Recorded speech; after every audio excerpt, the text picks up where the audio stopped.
I think we are one big family, really, because if I look at this confluence, it would take me 30 minutes to move around the three boundaries.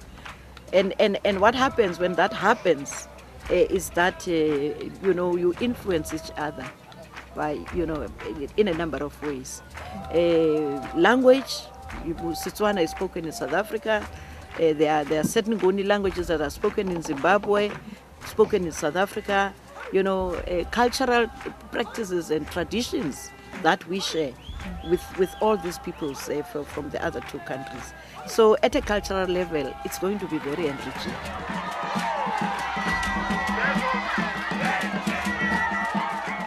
There were no boundaries before the partition of Africa.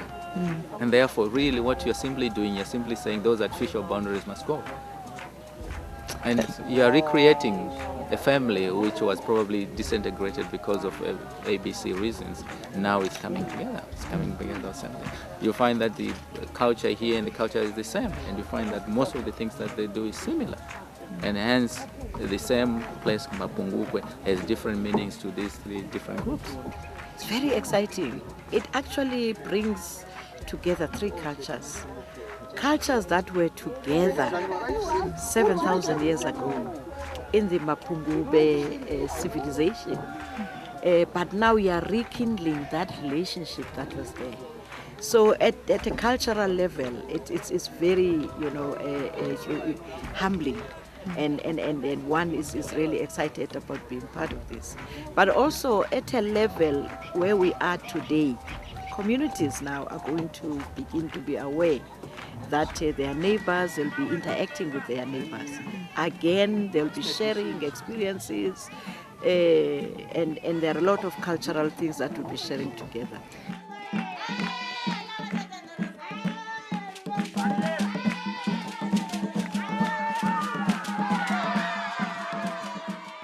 Peace parks for me bring the issues of governance to bear. Because if we are going to govern or run or manage the same way, we will then have to ensure that our government policies are also the same. And I think this is why it's very powerful. We will be sharing best practices.